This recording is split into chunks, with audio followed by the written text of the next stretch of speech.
நான் ரொம்ப கோவமாக தான் இந்த இண்டஸ்ட்ரிக்குள்ளே வந்தேன். என்னுடைய கோவத்தை என்னாலே கட்டுப்படுத்த முடியாது. ரொம்ப எங்கள் அம்மா கூட சொல்லுவாங்க. ஏன்னா இன்னைக்கு இருக்கிற சூழல்ல என்ன மாதிரியான படங்கள் ஓடும் ஓடாதுன்றத ஒரு முன்முடிவோட நம்மளால அணுகவே முடியல. ஏன்னா ஒரு ரொம்ப ஆக்ஷனு, ரொம்ப அகோரித்தனமான ஒரு ரத்தம் தெரிக்கிற படங்கள் தான் இங்கே ஓடுன்னு சொல்லிட்டு சமீபத்தில் அந்த படங்கள் எண்ணிக்கையில் இடமா வந்துட்டே இருக்கிறப்பதான் எங்கள் அம்மா படாத பாடே கிடையாது. அவங்க ஒரு சாதாரண ஒரு குடும்பத்துல பயங்கரமான உழைப்பாளி. 24 மணி நேரம் நடந்துட்டே இருப்பாங்க. தண்ணி இவ்வளவு பெரிய குண்டான தூக்கின்னு வருவாங்க. மூணு பிள்ளைங்க நாங்க.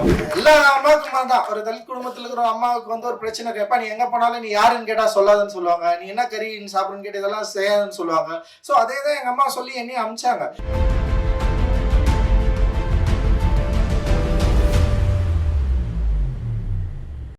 ஜெய்பீம். ரொம்ப சந்தோஷம், மகிழ்ச்சி. ஒரு யார்கிட்ட இருந்தா எங்கள் சார் போனார். ரொம்ப சந்தோஷமாக இருந்தது. விபி சார் அட்டகத்தி படத்துக்கு ஒரு பெரிய ஆதரவை எனக்கு கொடுத்தவர். சுரேஷ் அண்ணா படத்துக்கும் அவர் வரணும்னு சொல்லிட்டு ஆசைப்பட்டோம். நான் ரொம்ப கோவமாக தான் இந்த இண்டஸ்ட்ரிக்குள்ளே வந்தேன். என்னுடைய கோவத்தை என்னாலே கட்டுப்படுத்த முடியாது. ரொம்ப எங்கள் அம்மா கூட சொல்லுவாங்க. எங்கள் தாத்தா பேர் கீரமுல்லுன்னு சொல்லுவாங்க. ஏன்னா சும்மா அப்படின்னு இருக்குன்னு குத்துனாலே கோவம் வரும் எங்கள் தாத்தாக்கு அப்படின்னு சொல்லிட்டு. அதனால் எங்கள் அம்மா அடிக்கடி எண்ணியும் அது மாதிரி சொல்லிட்டு இருப்பாங்க, டே கீரமுல்லு மாதிரி கோவம் வருதுடா அவனுக்குன்னு சொல்லிட்டு. அந்தளவுக்கு கோவத்தோடு வந்தவன் நான். ஆனால் ஃபர்ஸ்ட் படம் ஒர்க் பண்ணுறப்போ ஃபஸ்ட்டு சினிமாக்குள்ளே வந்தோடனே தகப்பன் சாமின்னு ஒரு படம் ஃபுல் லென்த்தாக அந்த படம் தான் ஃபுல்லாக ஒர்க் பண்ணேன். அந்த படத்தில் எனக்கு ஒரு அனுபவம் கிடைச்சிது. அதுதான் சினிமான்னு நான் நினச்சிட்டு இருந்தேன். ஒரு எல்லா விதமான அனுபவங்களும் நிறைந்த ஒரு படம் அது. ஆனால் அந்த படத்துக்கு அப்புறம் நான் ஒர்க் பண்ணது சென்னை 28. அப்படியே டோட்டலாக எது சினிமான்னு நினச்சிட்டு வந்தோமோ அதை அப்படியே மாற்றி வேலை செய்கிறதும் சரி, கதையும் சரி, புதுசாக ஒரு லைஃப்பை உண்டாக்குன ஒரு படமாக எனக்கு இருந்தது. அண்ட் சென்னை 28ல் நான் எல்லா வேலைகளும் நான் செஞ்சேன். ஒரு படத்தை கோபம் இல்லாமல் அன்பாக சிரித்து சந்தோஷமாக எடுக்க முடியும். அந்த படம் மக்களுக்கு பிடிச்ச படமாகவும் மாறும். அப்புறம் சினிமா என்பது ஒரு ரசனை சம்மந்தப்பட்ட விஷயம்தான். ஏற்கனவே மக்கள் மனதில் புகுத்தப்பட்ட இல்லை மக்கள் விரும்புகிற ஒரு கமர்ஷியல் யுக்தி அப்படின்றத உடைச்சு வெற்றி பெற்ற படம் தான் சென்னை 28. அதை எடுத்த விபி சார் தான் என்னுடைய கோவத்தை எல்லாத்தையும் மாற்றி ஜாலியாக ஒரு படம் ஜாலியாகவும் நீ அமைதியாகவும் ஒரு படத்தை உன்னால் எடுக்க முடியும், எல்லாரையும் ஜாலியாக அவங்க கிட்ட வேலை வாங்கி உன்னால் படம் எடுக்க முடியும்னு சொல்லிட்டு எனக்கு சொல்லி கொடுத்தாரு. ஸோ அந்த லேர்னிங்லேருந்து தான் என்னுடைய கோவங்கள் மாற்றி வெறும் படைப்பில் என்னுடைய கோவத்தையும் மக்கள்கிட்ட வேலை செய்கிற இடத்துல மனிதர்கள் கிட்ட நம்ம இருக்கிற சுவாபத்தை டோட்டலாக மாற்றிக்கிற தன்மையும் விபி சார் கிட்ட இருந்து தான் நான் ரொம்ப ஸ்ட்ராங்காக நான் கற்றுக்கிட்டேன். ஸோ சார் இந்த நிகழ்வுக்கு எங்களுக்கு அவருடைய அன்பையும் நன்றியை தெரிவிச்சது எனக்கு ஒரு மிகப்பெரிய சந்தோஷமா இருக்கு. அந்த சாருக்கு ரொம்ப ரொம்ப நன்றி. அவருடைய பிஸியான ஸ்கெடியூலில் எங்களுக்காக வந்திருந்தாரு. எங்கள் டீம்ல எல்லாருக்குமே சுரேஷன் ஏதாவது பிரச்சனைனா சுரேஷன் சொல்றாரு. அவரோட டிமாண்ட் இல்லாத ஒரு பர்சன். அவருக்குன்னு ஒரு தேவையோ இல்லை எனக்கு இது வேணும் இது வேணாம் இல்லை நான் இப்படிதான் அப்படின்னு எதுவுமே இல்லாமல் அவர் பாட்டுன்னு வருவார், ஒர்க் பண்ணுவார், பயங்கர சப்போர்ட்டிவாக இருப்பார். அண்ட் அவர் சொன்ன மாதிரி தான் இப்போ வெங்கட் பிரபு சார் கிட்ட ஒர்க் பண்றப்போ அது வேற ஒரு சூழல், இப்போ என் கிட்ட ஒர்க் பண்றப்போ அப்படியே டிஃப்ரெண்டான வேற ஒரு சூழல். முழுக்க புத்தகம் படிக்கிறது, வாசிக்கிறது, சினிமாவை வேற ஒரு பெர்ஸ்பெக்டிவ்ல பாக்குறது, வேற ஒரு டிஸ்கஷன் இங்க நடக்கும். அது எல்லாமே அவருக்கு ஒரு ஆச்சரியமா இருந்தாலுமே அவர் இதுக்குள்ள இதை பார்த்து புரிஞ்சுக்கிட்டது இருக்குல்ல. இப்ப அவரோட இந்த படத்துல நம்ம அதை ஜேபிபில நமக்கு அது ரொம்ப கிளியரா தெரியும். ஸோ அவர் வேற ஒரு சூழல்ல வேற ஒரு காலகட்டத்துல வேற ஒரு இடங்கள்ல இருந்து வந்தாலுமே கூட இப்போ என்கிட்ட ஒர்க் பண்றப்போ இந்த சமூக சூழலை சிக்கல்களை புரிஞ்சுக்கிட்டு இங்க நடக்கிற டிஸ்கஷன் அந்த டிபேட்டை அவர் செமையா அண்டர்ஸ்டாண்ட் பண்ணிக்கிட்டு அவருடைய திரைப்படங்கள்ல அதை கண்ட்ரோலா அவர் ஹேண்டில் பண்ண விதம் இருக்குல்ல, அது ஜேபியோட மிக ஸ்பெஷலா இருந்ததா நான் பாக்குறேன். உண்மையிலேயே அது சூப்பரா அவர் ஹேண்டில் பண்ணியிருக்காரு. அவருடைய ஃபர்ஸ்ட் படம் அவருடைய ஸ்கிரிப்ட் என்கிட்ட கொடுத்தாரு. அது ஏன் பண்ணல அப்படின்னு எனக்கு ரொம்ப பிடிச்ச படம், பயங்கரமா கமர்ஷியலா இருக்கும், ரொம்ப காமெடியா இருக்கும். ஆனா அதுல எனக்கு ஏன் பிடிக்கலன்னா அது ஒரு ட்ரக்கை மையப்படுத்தி இருக்கிறதுனால இதுல நீளம்ல பண்ண முடியாதுண்ணா. ஏன்னா இது திடீர்னு இது ஒரு குளோரிஃபை பண்ற மாதிரி மாறிடும், அது ஒரு என்ஜாய் பண்ற மாதிரி மாறிச்சுன்னா அதுதான் இந்த படத்துல ஏன்னா எனக்கு அவரை ரொம்ப க்ளோஸ், எனக்கு ரொம்ப பிடிக்கும். அண்ணோட ஃபர்ஸ்ட் படம் நம்ம தான் பண்ணணும்னு சொல்லிட்டு எனக்கும் ஒரு விருப்பம் இருந்தது. ஆனா அந்த படத்துல இருக்கிற அந்த கண்டென்ட், அதாவது முக்கியமான அது பேஸ் வந்து ஒரு ட்ரக் சம்மந்தப்பட்டு இருக்கிறப்போ வந்து அது வந்து ஒரு ஜாலியா மாறுறப்போ, ஸோ இதை நம்ம வந்து நீளம்ல பண்ண முடியாதுன்னு சொல்லிட்டு நான் ஒரு முடிவுக்கு வந்து நான் சொல்றேன், இல்லைண்ணா இது வந்து டெஃபினட்டா நீளம்ல பண்ண முடியாது, ஆனா நம்ம வேற ஏதாவது ஒரு ப்ரொடக்ஷன் கூட சேர்ந்து நம்ம பண்ணலாம்னு சொல்லிட்டு தான் இன்னொரு ப்ரொடக்ஷன் கூட சேர்ந்து அதை நம்ம ஆரம்பிச்சோம். ஆனா அந்த படம் வந்து நின்றுச்சு. சரி, அதுக்கப்புறம் வந்து நீளம்ல பண்ற மாதிரி ஏதாவது ஒரு கதை கொடுனா, நீ இந்த உனக்கு புரியும் அப்படின்னு சொன்னா அவர் சொல்றாரு, இல்ல எனக்கு பொலிட்டிக்கலாலாம் எதுவுமே யோசிக்க வராது, இல்ல அவரு அந்த மாதிரியான கதைகளுக்குள்ள அவர் போவே இல்லை அப்படின்னு யோசிக்கிறப்போ இந்த ஜேபிபி கதையை அவர் சொன்னோடனே எனக்கு வந்து ரொம்ப பிடிச்சிருந்ததுன்னா, இது வந்து எமோஷனல் உறவை பத்தி பேசுறது. டெஃபினட்டா வந்து இது நீளம் வந்து இந்த படத்தை வந்து பண்றதுக்கு ரொம்ப தயாரா இருக்கும்னா, இது வந்து அதுக்குள்ளதான் இருக்கு, நம்ம இதை வந்து பண்ணலாம்னு சொல்லிட்டு வந்து சுரேஷ் அண்ணன் கிட்ட நான் பேசினேன். ஸோ அந்த கதை வந்து எனக்கு ரொம்ப பிடிச்சிருந்தது. அந்த கதையை நான் படிக்கிறப்போ எனக்கு என்ன ஃபீல் கிடைச்சதோ அதுதான் அந்த ஃபர்ஸ்ட் டிராஃப்ட். ஒரு 3.5 மணி நேரம் வந்து ஒரு படத்தை வந்து அவர் எடிட் பண்ணி காட்டினதுக்கு அப்புறம் எனக்கு படம் பார்த்து எனக்கு பயங்கர சந்தோஷமாயிடுச்சு. பல இடங்கள்ல நான் வந்து சிரிச்சேன், பல இடங்கள்ல நான் எமோஷனல் ஆனேன். அண்ட் வந்து உடனே வந்து அவங்க வீட்டுக்கு நான் ஃபோன் பண்ணி சொல்லணும்னு தோணுச்சு, சுரேஷ் அண்ணன் ஜெயிச்சிட்டாரு, சுரேஷ் அண்ணனுக்கு வந்து இந்த படம் வந்து பெரிய வெற்றி படமா இருக்கும். அவங்க வீட்டுல எல்லாம் சொன்னாங்க, ஏன்னா அண்ணி இப்ப நீங்க இப்ப நான்லாம் வந்து ஒரு சின்ன பையனா வந்து ஒர்க் பண்ணி படம் பண்ணி ஒரு இடத்துக்கு வந்துட்டேன். ஆனா அவர் வந்து வரப்போ ஒரு 31 இயர்ஸ்ல வந்தாரு. அவங்க ஃபேமிலி வந்து அவருக்கு வேற வேலையே இல்லை, அசிஸ்டன்ட் டைரக்டர் வேலை தான். அசிஸ்டன்ட் டைரக்டர்ல எவ்வளவு சேலரி கிடைக்கும்னு நமக்கு தெரியும். ஆனாலுமே வந்து அவங்க ஃபேமிலியில வந்து அவர் ஒரு எதிர்பார்த்துட்டே இருக்கிறப்போ, அவர் எப்படியாவது வந்து ஜெயிச்சிருவாரா அப்படின்னு யோசிக்கிறப்போ என்னால ஃபர்ஸ்ட் டிராஃப்ட் பார்த்துட்டு என்னால அவ்வளோ கான்ஃபிடென்ட்டா சொல்ல முடிஞ்சது, இந்த படம் நிச்சயமா வந்து மக்களுக்கு வந்து பிடித்த கொண்டாடுற ஒரு படமா இருக்கும். அப்படி ஒரு படத்தை வந்து சுரேஷ் அண்ணன் ஹேண்டில் பண்ணியிருக்காரு. அண்ட் வந்து அந்த டெக்னீஷியன் அவங்க ஒர்க் பண்ண விதம் எல்லாருமே ரொம்ப கண்ட்ரோல்டா செம்ம சூப்பரா இருந்தது. அது வந்து எனக்கு ரொம்ப ரொம்ப பிடிச்ச ஒரு படமா இருந்தது. அதுதான் நான் சுரேஷ் அண்ணன் கிட்ட வந்து பகிர்ந்துக்கிட்டேன். நிச்சயமா இந்த படம் வந்து எனக்கு ஃபர்ஸ்ட் டைம் நான் பார்க்குறப்ப எனக்கு என்ன எமோஷனல் கிரியேட் பண்ணிச்சோ அது ஆடியன்ஸ் கிட்ட நிச்சயமா கிரியேட் பண்ணணும்னு ஒரு பெரிய நம்பிக்கையோட நான் வந்து காத்துட்டு இருக்கிறேன்னா. ஏன்னா இன்னைக்கு இருக்கிற சூழல்ல என்ன மாதிரியான படங்கள் ஓடும் ஓடாதுன்றத வந்து ஒரு முன்முடிவோட நம்மளால அணுகவே முடியல. ஏன்னா ஒரு ரொம்ப ஆக்ஷன், ரொம்ப அகோரித்தனமான ஒரு ரத்தம் தெரிக்கிற படங்கள் தான் வந்து இங்க ஓடுன்னு சொல்லிட்டு சமீபத்துல வந்து அந்த படங்கள் வந்து எண்ணிக்கையில் இடமா வந்துட்டே இருக்கிறப்பதான் மஞ்சுமல் பாய்ஸ், ப்ளூ ஸ்டார் மாதிரியான படங்கள் ரிலீஸ் ஆகி மக்கள் கிட்ட வந்து ஒரு பெரிய வரவேற்பை பெற்று பெரிய வெற்றி படமா மாறுது. ஸோ மக்களுடைய ரசனையை வந்து நம்ம ஒரு இது இப்படிதான் இருக்குது, மக்கள் இதுதான் பிடிக்குது அப்படின்றத வந்து நம்மளால வந்து அதை ஸ்டீரியோடைப் பண்ண முடியாதுன்னு நான் நினைக்கிறேன் நான். ஸோ அதனால இந்த ஜேபிபி படம் நிச்சயமா மக்களுடைய ரசனைக்கு ஏற்ற, மக்களுடைய ரசனையை ரொம்ப இணைக்கிற விரும்புற ஒரு படமா டெஃபினட்டா இருக்கும்னு நான் நினைக்கிறேன். காரணம் இந்த படத்தோட கண்டென்ட் அண்ட் ஆக்டர்ஸ், இந்த படத்துல நடிச்சிருக்கிற நடிகர்கள் அண்ட் வந்து ரொம்ப இயல்பா ஒரு படத்தை வந்து நடிச்சிருக்காங்க. குறிப்பா ரியலிஸ்டிக் படங்கள் வந்து நம்ம வந்து பத்தி பேசுறப்போ வந்து ரியலிஸ்டிக் படங்கள் ரொம்ப அடர்த்தியா இருக்கும், ரொம்ப பொலிட்டிக்கலா இருக்கும், ரொம்ப சோசியல்ல வந்து சோசியலான படங்களே வந்து அதுல இருக்கிற மாதிரியான ரியலிஸ்டிக் படங்களை தான் நம்ம நிறைய பார்த்துருக்கோம். ரொம்ப சிம்பிளா மனிதர்களோட உறவுகளை, அதோட எமோஷனை, அதோட வேல்யூவோட பேசுற ஒரு படமா வந்து இந்த ரியலிசம் சினிமா இருக்கும் அப்படின்னு நான் நினைக்கிறேன். ஜேபிபி வந்து ஒரு பக்கா ரியலிஸ்டிக் மூவி. நீங்க அந்த படத்தை வந்து எந்த விதமான ஒரு கமர்ஷியல் என்ன சொல்றது, ஒரு சினிமா ஒரு ஸ்டீரியோடைப்பிக்கான ஒரு இதுக்குள்ள பொருத்தாம ஒரு குடும்பத்தை அப்படியே வந்து நம்ம அதுக்குள்ள இருந்த அந்த விஷுவல் அந்த படத்தை பார்க்குறப்போ அதோட சேர்ந்து கனெக்ட் பண்ணி அந்த லைஃபோட நம்மளும் இயங்குற மாதிரியான ஒரு திரைப்படத்தை வந்து இந்த டெக்னீஷியன்ஸ் வந்து கொடுத்துருக்காங்க, இந்த ஆக்டர்ஸ் வந்து கொடுத்துருக்காங்க. லைக் வந்து சினிமாட்டோகிராஃபி பற்றி நான் பேசி ஆகணும். அண்ட் வந்து செம்ம லைவாக இருக்கும், அதோட ஃப்ரேமிங் சென்ஸாக இருக்கட்டும், லைக் அதோட கலர்ஸ் ரொம்ப எனக்கு என்னன்னா மஞ்சுமல் பாய்ஸோட வெற்றி வந்து என்னன்னு கேட்டீங்கன்னா அதோட இயல்பு தன்மை தான், ஒரு எளிமை தான்.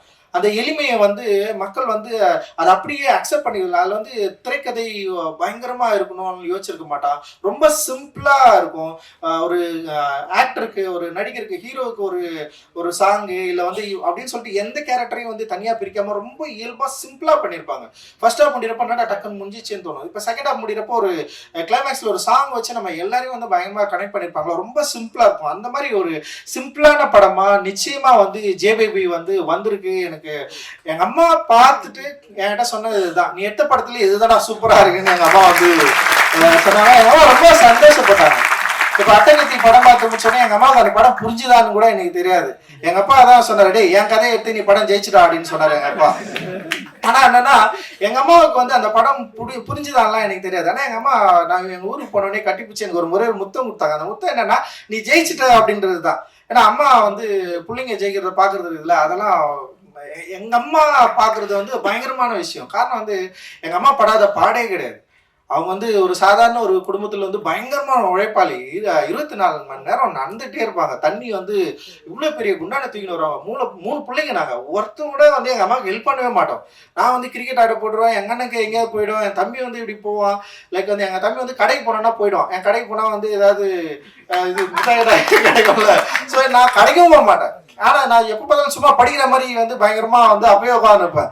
அதனால வந்து எங்க அம்மா நீ பரிச்சு கூட இது மாதிரி படிக்க மாட்டேன், எதுடா சும்மா சும்மா உட்காந்து படிச்சுன்னு இருந்தா எங்க அம்மா வந்து கிண்டல் பண்ணுவாங்கன்னு. ஆனா எங்க அம்மா என்ன பண்ணுவாங்கன்னா எங்களை வந்து இந்த தண்ணி கூட தூக்க விட மாட்டாங்க. போயிட்டு ஊர் தெருவில் போயிட்டு அந்த நல்ல தண்ணி கிணறுன்னு இருக்கும், அந்த கிணறுல போயிட்டு 3 குண்டா பெரிய பெரிய குண்டா நான் தலையில தூக்கினேன், இடுப்புல ஒரு குண்டான தூக்கினேன். எங்க அம்மா வருவாங்க. பயங்கரம். நான் பார்த்த மிகப்பெரிய வீரன் வந்து எங்க அம்மா தான். ஒரு பயங்கரமான பலசாலி எங்க அம்மா. அப்படியே அசால்ட்டா வருவாங்க. அப்படியே என்னெல்லாம் தூக்கி போட்டு மெரிப்பாங்க. ஏதாவது தப்பு பண்ணா அடிச்சு ஓட விடுவாங்க. ஸோ அடிச்சுட்டு உடனே பயங்கரமா அழுவாங்க. அப்புறம் வந்து ஈவினிங்கா போண்டா ஏதாவது சுட்டு தருவாங்க. இதெல்லாம் சாப்பிடுங்கடா அப்படின்னு சொல்லிட்டு 3 பேரை உட்கார வச்சு வந்து ஸோ எங்க அம்மா பற்றிய நினைவுகளை வந்து என் பொண்ணு மகிழினி கிட்ட தான் நான் அதிகமா பகிர்ந்துருப்பேன். நைட்டு தூங்குறப்ப வந்து என் பொண்ணு வந்து கதை கேட்கும். பா கதை சொல்லுப்பா. யாரை பத்தி ஆயா பத்தி கதை சொல்லு. ஆயா உங்களை எப்படி அடிப்பாங்க அதை சொல்லு. ஏன்னா என் பிள்ளைங்களை அடிச்சதே இல்லை என் மகளை. ஸோ எங்க அம்மா வந்து அவ்வளோ பாடுகளை சுமந்து ஸோ அப்பா வந்து குடிப்பாரு.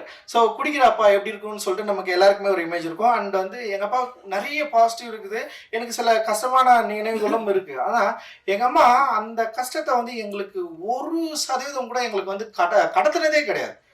அது வந்து அந்த வலியை அந்த பெயினை வந்து எங்க அம்மா வந்து அவ்வளோ வந்து இருந்தாலுமே ஒரு ஒரு சோகத்தை எதுவுமே கடத்தாம எங்களை வந்து அதான் சொன்னா சோறை ஆக்கி போட்டு கறியை ஆக்கி போட்டு மீனா ஆக்கி போட்டு வந்து எங்களை வந்து சாப்பிட சொல்லி ஐயோ நான் பாக்கெட்ல இட்லி போட்டுன்னு போயிடுவேன். நான் எங்க ஞாயிற்றுக்கிழமை கிரிக்கெட் விளையாட போறப்ப வந்து கறி வாயில போட்டுன்னு போயிடுவேன். நான் அந்த கறியை மென்னு அப்படி அவ்வளோ வந்து எங்க அம்மா வந்து நான் வந்து சொல்லிட்டே இருப்பேன். எங்க அம்மா நான் ஊர்ல இருந்து கிளம்பி வரப்போ எங்க அம்மா சொன்ன ஒரே வார்த்தை தான், எப்பா நீ வந்து எப்படியானாலும் வந்து நல்ல பேரை எடுக்கணும் அப்படிதான் எங்க அம்மா வந்து சொன்னாங்க.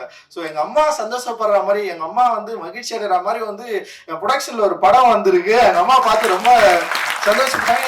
எங்க அம்மாவுக்கு வந்து சரி எல்லா அம்மாவுக்குமா தான் ஒரு தலித் குடும்பத்துல இருக்கிற அம்மாவுக்கு வந்து ஒரு பிரச்சனை கேட்பா, நீ எங்க போனாலும் நீ யாருன்னு கேட்டா சொல்லாதுன்னு சொல்லுவாங்க, நீ என்ன கறி சாப்பிடுன்னு கேட்டு இதெல்லாம் செய்யாதுன்னு சொல்லுவாங்க. ஸோ அதே தான் எங்க அம்மா சொல்லி என்னையும் அமிச்சாங்க. நம்ம பேசுறதை பார்த்து எங்க அம்மாவுக்கு ரொம்ப பயம் இருக்கும். எப்போ போறப்ப டே ஏன்டா நீ இப்படி ஸ்டேஜ்ல இப்படி எல்லாம் பேசுற, கத்தாதரா, சண்டை போடாதரா, யாருக்கிட்டையும் நீ எதுக்குடா இப்படி பண்ற, பயமாதரா, வயிற்றுல நெருப்பு கட்டுனுக்கிற மாதிரி இருக்குன்னு சொல்லுவாங்க எங்க அம்மா ஒவ்வொரு முறையும். ஸோ அப்பா இறந்ததுக்கு அப்புறம் அப்பாவே அப்படிதான். ஆனா எங்க அப்பாவுக்கு வந்து ரொம்ப பெருமை. என் போட்டோ எப்ப ஏதாவது வந்து தினத்தந்தில் இதெல்லாம் வந்ததுன்னு வச்சுக்க, அதை கட் பண்ணி எடுத்துட்டு அவர் ஆஃபீஸ்ல எல்லாம் போட்டு கடவுள் பயங்கரமா பண்ணுவாரு. என் பையன் இப்படி பேசுறான் அப்படி பேசுறான்னு அதெல்லாம் பண்ணுவாரு. ஆனா கடைசி காலத்துல அப்பா வந்து ஹாஸ்பிட்டல் இருக்கிறப்போ எனக்கு வந்து அப்ப ராஜராஜன் சொன்ன இஷ்யூல வந்து எனக்கு வந்து இந்த பெயில் கிடைக்கிறதுல கொஞ்சம் போயிட்டு இருந்தா, அந்த டென்ஷன்ல அப்பா இருந்தாரு. அப்ப அப்பா மூக்குல இதெல்லாம் வச்சுட்டு இருந்தாங்க. அப்ப வந்து அவருடைய அப்பயும் என்ன பண்றாருன்னா வந்து டிவியில பாத்துட்டு இருக்காரு. அப்பா அப்பல்லோல வந்து இருக்கிறாரு, டிவியில பார்த்துட்டு இருக்காரு. எனக்கு பெயில் வந்தது வந்து அதில் பார்த்துருக்காரு போல. பார்த்துட்டு அவருக்கு பயங்கர சந்தோஷமாயிடுச்சு. போனால் வந்து அவர் கண்ணில் இருந்து கண்ணீர் வந்தது. டே இது மாதிரி வந்து உனக்கு பெயில் கிடைச்சதை பார்த்தாப்பா, நீ இது மாதிரிலாம் பேசாதப்பா, அதெல்லாம் பண்ணாதப்பா அப்படின்னா. அப்போ நான் சொன்னேன்ப்பா நம்ம பேசலைன்னா வேற யாருப்பா பேசுவாங்க, நம்ம தான் பேசி ஆகணும் அப்படின்னு சொன்னாலே அவருக்கு வந்து அந்த பயம் இருந்தாலுமே அம்மாவுக்குமே அந்த பயம் இருந்தாலுமே அம்மா வந்து என்னை வந்து இப்போ வரைக்கும் நம்ம வீட்டுக்கெல்லாம் போனால் ரஞ்சம்மான்னு கூப்பிடுவாங்க. என்ன ரஞ்சம்மா, என் அம்மாவுக்கு பொண்ணு இல்லை, அதனால என்னை வந்து ரஞ்சம்மா தான் கூடுவாங்க. ஸோ அந்த ரஞ்சம்மான்னு கூப்பிட்றப்போ இப்போ எங்கள் அம்மா வந்து இந்த 3 பிள்ளைங்கள டிஃப்ரெண்ட்டாக பார்த்ததே கிடையாது. எனக்கு இன்னும் எங்கள் அம்மா மேலே பெரிய பொறாமல் இருக்கும். ஏன்னா எங்கள் அம்மா வந்து எங்கள் அண்ணன் மேலே அவ்வளோ பாசமாக இருப்பாங்க. என் தம்பி மேலே அவ்வளோ, என் தம்பி கூட தான் இருக்கிறாங்க. எங்கள் வீட்டுக்கு ஆனால் வரமாட்டாங்க. இங்கே வந்தாங்கன்னு வச்சிங்களேன், ஒரு நாள் இருப்பாங்க, 2 நாள் உடனே ஓடுவாங்க. வேலை இருக்குதுடா, நான் போகிறேன், என்னம்மா வேலை இருக்குது உனக்கு அப்படின்னு நான் கேட்பேன். நான் இன்னைக்கு போயிட்டு வந்து அங்கே வீட்டில் வந்து ஒரு லைப்ரரி கட்டணும்னு நான் சொன்னேன். எங்கள் அம்மா தான் அந்த இடம்லாம் க்ளீன் பண்ணி மண்ணு போட்டு, எப்போ மண்ணு போட்டுட்டாடே காசு அனுப்படா அப்படின்னு சொல்லி.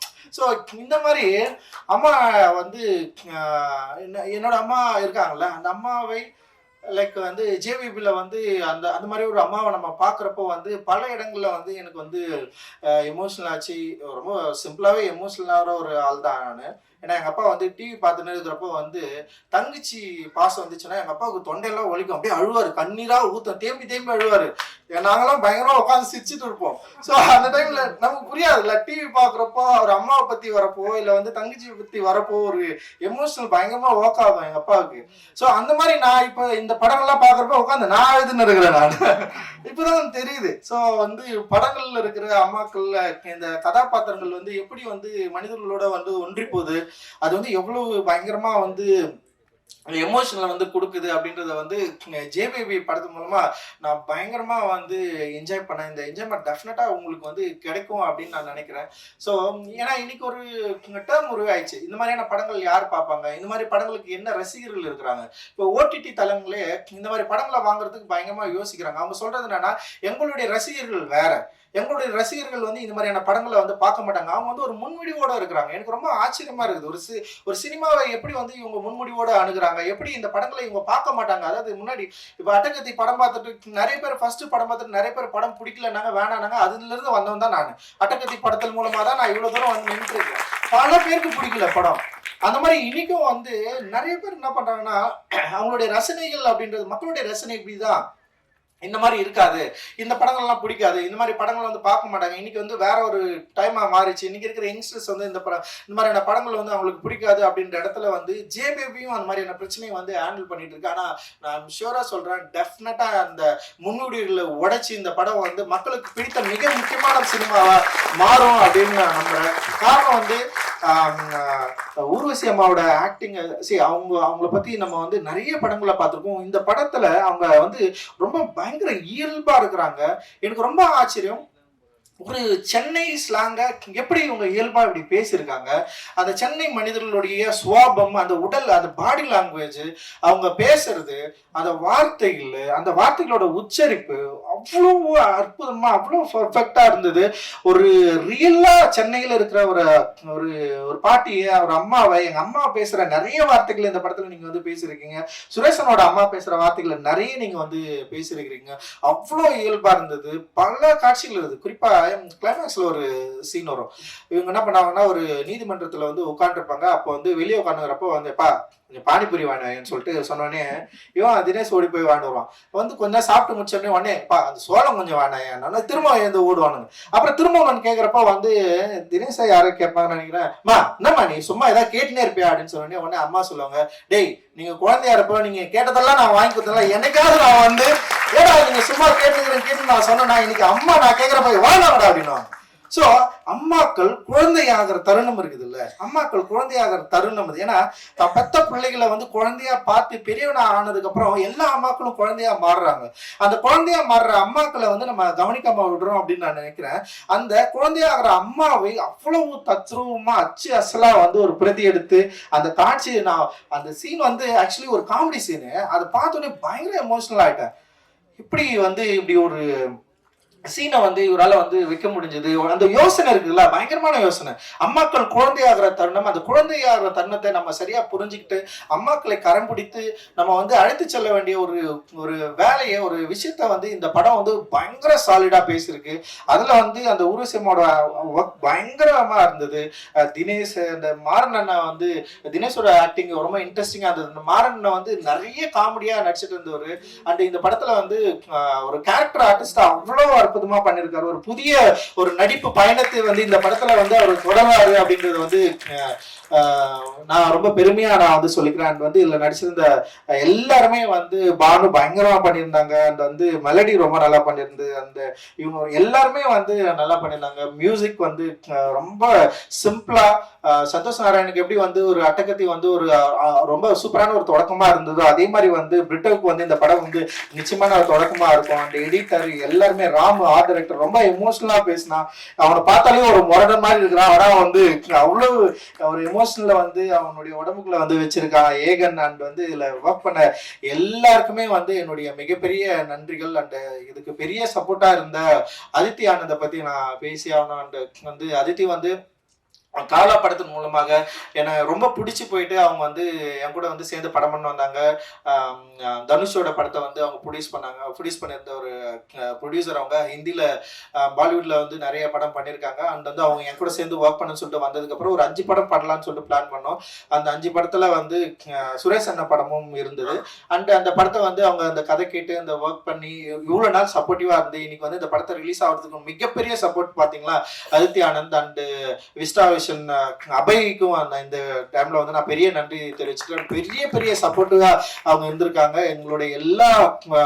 ஏன்னா விஸ்டாவுக்கெல்லாம் பாத்தீங்கன்னா அங்கிருந்து யார்கிட்ட கேட்பாங்களா ரஞ்சித் மாதிரி ஒரு ஆள் கிட்ட வந்து ஒர்க் பண்ணணும் அப்படின்னு கேட்கிறப்போ இங்க என்ன பண்றாங்கன்னா ஒரு ஆள் சொல்லிட்டு ரஞ்சித் கூட எல்லாம் சேர்ந்து ஒர்க் பண்ணாதீங்கன்னா சொல்லிட்டாங்க. இங்க இண்டஸ்ட்ரியில நிறைய பேர் வந்து நமக்கு எதிராக நிறைய கருத்துக்களோட இருக்கிறாங்களே.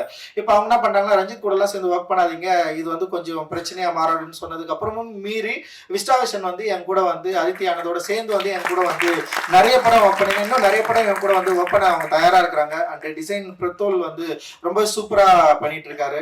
அண்ட் எவ்ரி டெக்னீஷியன்ஸ் ஒர்க்கர்ஸ் எல்லாருமே வந்து அவங்களோட பெஸ்ட் ஒர்க்கை வந்து இதில் வந்து கொடுத்துருக்காங்க.